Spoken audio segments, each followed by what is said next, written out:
Welcome back. We're just frolicking through the tulips, as we promised, of course. Here with Frankie Flowers, looking ahead to 2017. Of course, spring is just around the corner. Yeah, 87 days away, and it's always a good time to reflect on what we can look forward to take us a little bit away from winter.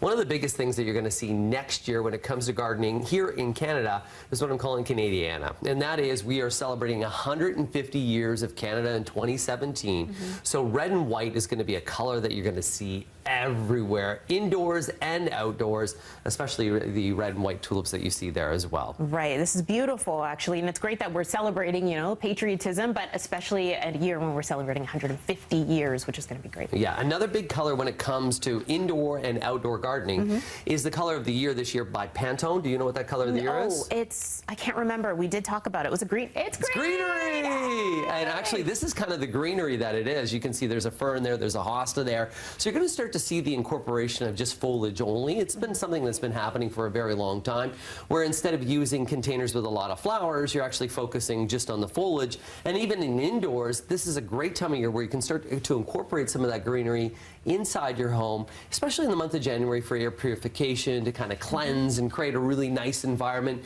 We all know that the color green releases serotonin. It actually makes you feel better. By seeing green, you're going to feel better. You're going to have a nicer, greater day. That's great, and I love the look of greenery indoors, especially. I feel like it just goes with most of course, decor. It just, you have so much that you can do with it, so it looks really good. Let's take a look at the next trend. So when we're working our way through the trends, the other is, of course, it's down to dreamscaping. Just want to jump in there. So many people right now are investing in their landscapes, and it's not unheard of for people to be spending $250,000 on their landscaping. You're probably saying, what the hell are they thinking?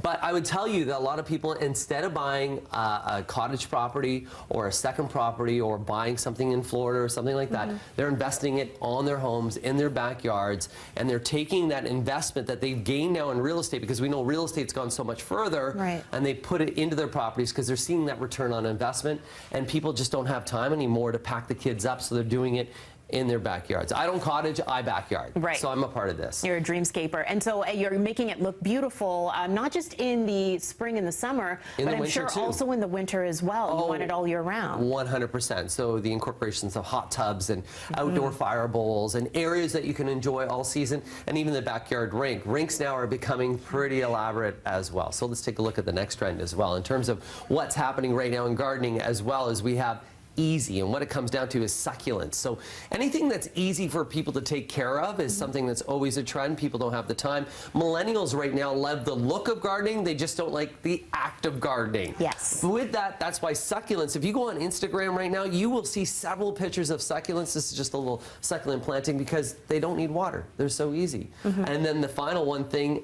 in the terms of gardening, and it continues to grow, is healthy growing, and that is the urban farming movement. And that goes from everything from growing food just on a patio to community gardens to rooftops, but also beehives and people wanting to have their own chickens. Yeah, wow. So the chickens happening in the backyard, but I again, as a condo dweller, I know a lot of people growing just out on the balcony, as you mentioned. There's that movement to try to eat healthy, fresh, organic, do it yourself, just go outside and pick it, and it's all that. Yeah, and a little bit of education, a little bit of knowledge, you can go a long way. And don't worry, people, we all kill plants. So if you killed the plant this year, we'll build your confidence and help you through. Yeah. I've killed the plant. Have you? Oh, yeah. Really? Yeah. Oh, yeah. Okay. Yeah. All right. That makes me feel better now that I've killed a few. Build your confidence, your garden confidence. Keep going. All right. We're heading to break here on Breakfast Television. More BT when we come back. Stay with us.